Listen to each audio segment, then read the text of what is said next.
I truly am honored and thrilled to be here in this remarkable, auspicious time. And I remember it vividly in 1963. And I want to echo what we've heard. You've heard it. We've heard it. We've come far, but not far enough. We have miles to go.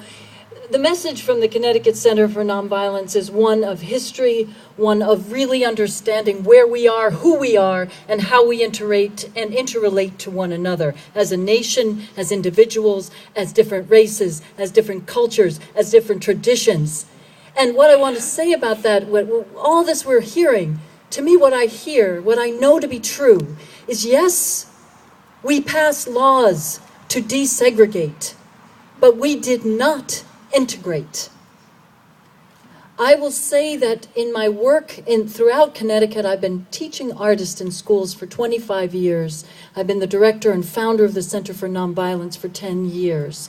And what I've seen continuously, and I'm sorry to say this, but I go into massive different schools to teach nonviolence, to share Dr. Martin Luther King's work, to talk about how we have changed laws, but we need to continue to work. And I'm in a school that's all black, or brown, or people of color, right? And then I'm in a school that's predominantly all white or Caucasian, and I've seen this and seen this and seen this. So I think that it's necessary for us to be honest about this, because this lack of integration is where we have to go now. This is where we have to go. This is the legacy that is left before us. And Martin Luther King Jr.'s platform was informed by intelligence. He gathered sources, every source available, and he used an educational front. He educated, and he educated not only the people within his own realm, but he educated masses of people to get up and educate others. And I think that is where we need to go now. It's essential. I think that when we are privileged, as I have been, when I appear to be white, although that's questionable, I'll tell you about that later. When I appear to be white, I'm privileged, and because of that privilege, I can spend a better part of my life and never interact with anybody African American unless I choose to. I can work where there are no people, but maybe one person of color. Always there's one person of color, right? Or maybe there's two or three, but do I really have to interact? No. But does an African American or a person of color have to interact with white people? Oh, yes. So I think that as a Caucasian person working for the struggle and freedom, I would like to urge my Caucasian brothers and sisters to take a step into a world that maybe you wouldn't normally take. And I know you're here and you're believing in peace, and I know you believe in justice and you want it to happen.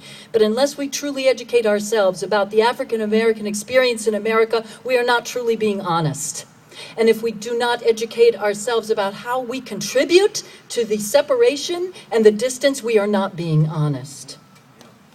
We are not being honest. It's true what my friend, Pastor James Lane, one of our nonviolence trainers, says. Research proves that black unemployment is double the wider communities due to structural inequalities. More black men are in prison or in jail on probation or parole than were enslaved in 1850, before the Civil War began, according to Michelle Alexander. How many of you have read Michelle Alexander's books? Fabulous.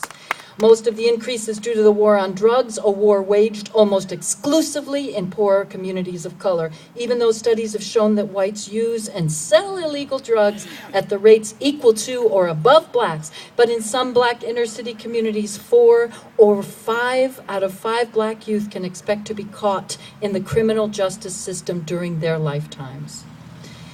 Throughout the nonviolence curriculum, we examine and explore 4 basic types of conflict. So y'all, how many people here have had conflict in their life? Any kind of conflict? If you don't raise your hand, I'm going to come out and ask you personally, have you had conflict in your life? I know you have. Well, where there is conflict, there's an opportunity, right? And where there is conflict, you can either escalate it or de-escalate it. This brilliant curriculum that we use that's brought to us by Dr. Bernard Lafayette, founder of SNCC, one of the founders of SNCC, and an amazing education and scholar. This curriculum we have, we examine and explore and analyze conflict. And here we see that the cause of conflict is also often about distribution, right? We're not distributing our wealth, we're not distributing our resources, but it's perception. Do you think we have enough food in America to feed everybody? Okay. Do you think we have enough computers so that every school could have a computer? I mean, every classroom could have a computer. I go to some schools where they have an entire bank with a single individual Mac computer where they had to build a whole room for it. It's for every single kid in the school. But no, when I'm in Hartford and I'm in the north end of Hartford and we're doing our nonviolence training there, I'm in a room where there's a broken hole in the wall that's never been repaired. And it's not because the teacher or the principals don't like it that way. So I know I'm preaching to the choir, but I'm just saying, folks, do I have to be honest up here? Yes. So what does it say about our dream of the integration of America? What does it say for our state? We have institutionalized racism. We're going to work on that, right? We're going to do what Dr. Martin Luther King Jr. wanted us to do. We have to remain vigilant. We have to look carefully at what we've accepted as normal. We are fully aware that violence begets violence, as Dr. Martin Luther King says, and that this dark night of violence not only permeates within all of inner cities where we continually hear about this black on black crime, but we have to be real with this, that crime and violence exists everywhere.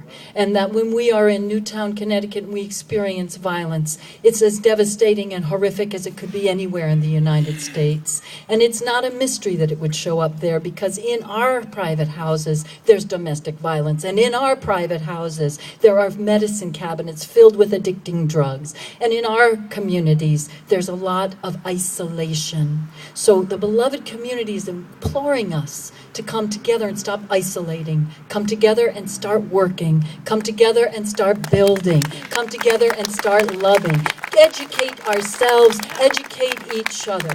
The Connecticut Center for Nonviolence is very grateful to the state of Connecticut and to these gentlemen here, because we've received funding from Connecticut state legislation to produce 2 years of nonviolence education for youth in the city of Hartford for 2 years, and 2 years in the city of New Haven, Connecticut. For 2 years there, we're going to be building alliances with Southern Connecticut State University. We're also working with Central Connecticut State University. Our trainings are for people of all ages. If you've had a training from the Connecticut Connecticut Center for Nonviolence, would you raise your hand? Okay, so talk to these people. These are people here. They are board members right here. The curriculum is extensive. It's proactive.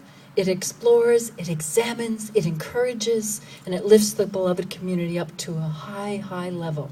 So I implore you. I invite you. There's information there to sign. We've been here quite a while, and our office is at UConn School of Social Work. I want to leave you with one of my most favorite quotes of Dr. Martin Luther King Jr. If you can't fly, then run. If you can't run, then walk. If you can't walk, then crawl. But whatever you do, you have to keep moving forward. God bless you.